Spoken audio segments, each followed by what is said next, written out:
All right, let's just give it 1 minute. This will be a quick stream.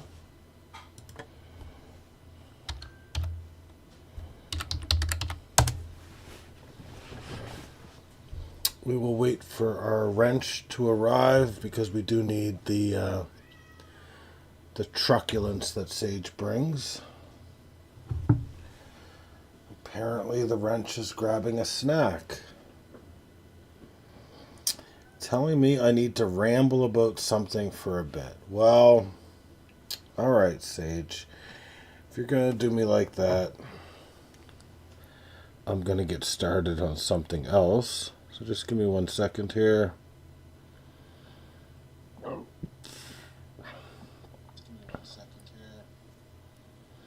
Should probably make sure that's turned down. Let me just close this for a sec.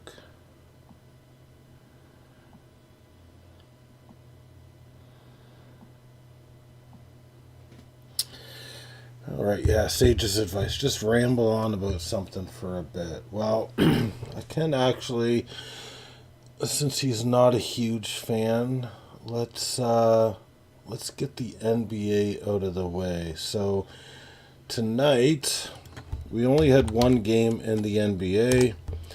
That was I almost said the Golden State Oilers. The Golden State Warriors went up against Minnesota without Steph Curry. And they lost that game 117-93. So before the game before the series, I said that Minnesota would win. Now I'm going to say they're definitely going to win this series. There's no questions about it. Steph Curry has a grade 1 hamstring strain, and he will not be back most likely until at least, game 6, maybe 7. So he might be out the entire series. So Minnesota evens up that series 1-1. Tomorrow we'll be looking at 2 games in the NBA. We've got Cleveland against the Pacers. Pacers are at home, and the Pacers are looking to go up 3-0 on the Cleveland Cavaliers. We've also got OKC going up against Denver. So Denver really needs to look to rebound. They I think it was a record-setting NBA amount of points, 87 in the first half the other night before they got blown out by OKC. So Denver needs to bounce back here. And I'm not sure they're gonna, but we'll see what happens there. So that's kind of your update for the NBA. Now that we've got that out of the way, let's take a look at what the Blue Jays did against the lowly, pathetic Los Angeles Angels of Anaheim. So tonight, when I was looking at the Jays being up 8-5, I actually did pencil it in as a win for the title of this stream. Even though they had blown the last 2 games in the 8th, 9th inning, or after having a lead in the 8th inning. So the Jays do go on to win tonight, 8-5. Let's just see who the key contributors were. It looks like Dalton Varsho hit his 3rd home run of the year. Also had a double. Vlad went 3 for 5. So he is at an 815 OPS, but I don't see any home runs from Vlad there. I do see a hit for Bo Bichette. We'll check on the pitching real quick here. Chris Bassett continues to be okay. I mean, he let 4 runs in 6 innings, but he's at a 3.35 ERA, so can't really complain about that. Uriel Rodriguez went 2 innings with 5 strikeouts, lowering his ERA from an abysmal 5.67 ERA to not a terrible 4.58 ERA, so not the end of the world there. They did have to go to Chad Green to pick up the save. So he went 1 inning, lowered his ERA to 3.63 and did pick up 2 strikeouts along the way. We do have some Packers news, very minor Packers news to go over. The Green Bay Packers have signed, according to various reports, the Canadian player Taylor Elgersma, I think that's how you say his name, out of Canada, who was actually drafted, I think, 18th overall in the CFL draft. Looks like he's signed. So right now, if you're the Green Bay Packers, you already know Jordan Love is your starter. Malik Willis is your number 2. So he'll be banging it out with Sean Clifford for that number 3 slot. And I actually think, based on what I hear, he should be able to win that slot. But again, if he wins that position there, I don't really expect the Green Bay Packers to carry 3 quarterbacks. So that would be a practice squad signing. Again, the scouting on him looks pretty good. I mean, he's got a big arm. He was also invited to the Buffalo Bills to do a tryout, but the Packers didn't want to chance it by letting him go to the Bills, so they did sign him. There's no word on what the contract offer will be, but I think you take a chance on a guy that has the intangibles of this guy. If Buffalo was interested, obviously he does have a pretty big arm.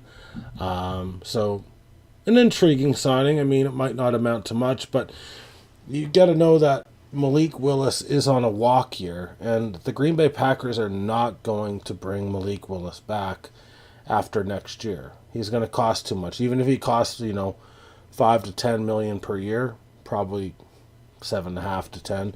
But even if you are going to sign him for that, it doesn't make sense for the Packers to bring him back, given that they're giving Jordan Love $55 million per year. So he could not make a splash this year, but the year after is more likely where he could potentially, poise himself to be a number 2. You're right, Sage. I am rambling. I got actually the NBA out of the way. So NBA's covered. I've gone over the Green Bay Packers signing of a quarterback who was drafted by the CFL. I just know he was 18th overall. I have no idea what team he went to. I think he played for Wilfrid Laurier University or some shit like that. So you're kind of brought up to speed there.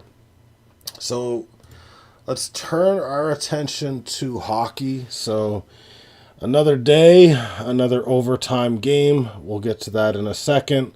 All we need to know is that Washington did tie up the series against Carolina 1-1, and we'll see what happens there. They won 3-1. That's all I really know about the game. I didn't have a chance to watch the game as I was working. But the Edmonton Oilers game was a bit interesting. I only got to catch late third period onward, and when the period started, I will say that the Las Vegas Golden Knights came out like a bat out of hell. They were completely, and I do mean completely, outplaying Edmonton. They looked a lot better. Edmonton seemingly couldn't get a pass across, for fuck's sakes. It was not pretty. Then some idiot on Vegas, I think his name was Nick Waugh or something like that.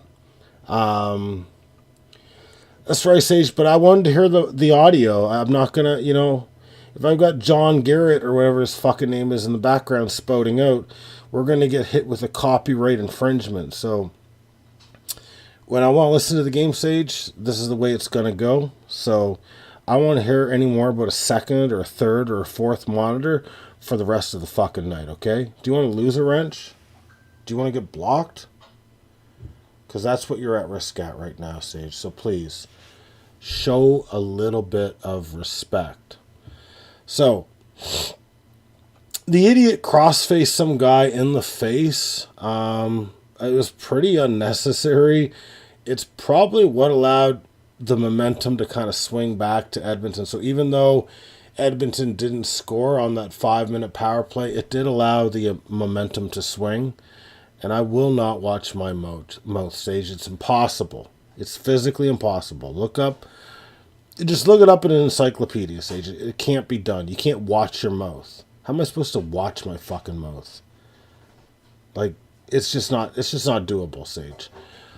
All I'm going to say, though, is from there on, the game kind of did tilt Edmonton's way. Kind of crazy. They're up 2-0 now. it was interesting. You know, there was a crossbar hit. I think it was by Zach Hyman. Post was hit by what's his name, the goat, Connor McJesus. Sorry, Connor McDavid. My bad. And the last play though to kind of close out the game was a pretty slick play. Obviously, like McDavid was going full speed, put on a nice little juke.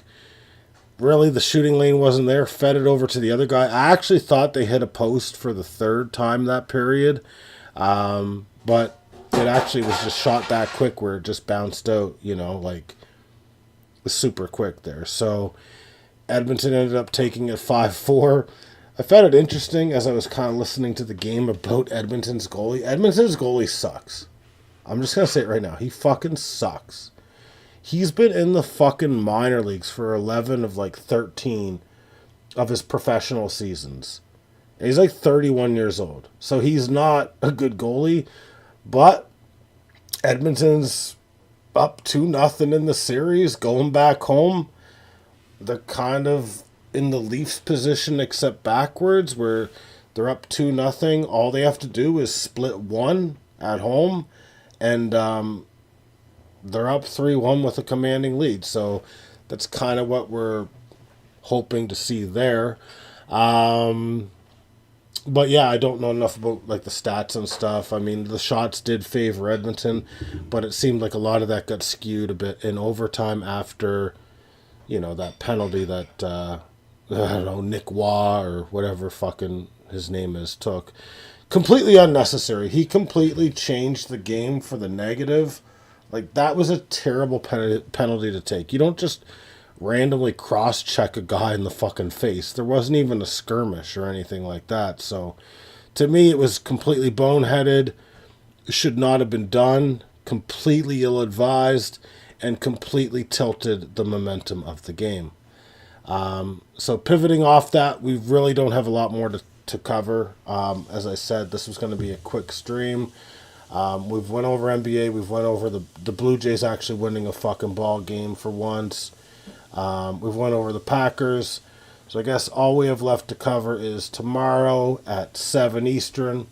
We've got Toronto traveling on the road against Florida. So I think it's a big game for both teams. I mean, the Leafs need to win one of two, in my opinion. Florida certainly doesn't want to go down 3-0. So I think we're in for, you know, a great little cockfight there. Looks like Jared Wall will be starting because it seems like Stolarz will be out the next 2 games based on most recent reports that I've heard. So we'll see what happens there. And then you've got Dallas at Winnipeg. Well, that's going to be at 9:30 Eastern. Winnipeg's going to need to win that. Otherwise, like, if Winnipeg doesn't win that game, I really think they're going to lose in 5. It's just a vibe that I got. They really need to win tomorrow night. And quite frankly, I'm starting to agree with Sage on this series at least. I don't think they're going to. I think they're going to drop it tomorrow. And they're going to be going to Dallas down 2-0. A lot of 2-0 scores in the league. So that's kind of where we stand there. Sage, I really don't have a whole lot more to cover tonight. I will be streaming tomorrow. I believe we're going at 5 Eastern until 7 Eastern Standard Time. So we'll be streaming with Indie Game Cloud, an unofficial sponsor of the Thundercloud or the Thundercasts, whatever we end up keeping or rebranding this program as. So be sure to check that out. We're still looking for our 500th subscriber there. Stuck at $4.99 for a little bit. Later tomorrow, I will also do a stream just to kind of update on mostly the playoff situation. But if the fucking Blue Jays play, we'll fucking update you there as well. But we'll kind of see what happens. So that's your breakdown for tonight. Sage, is there anything that I missed? Any news and notes that I should go over?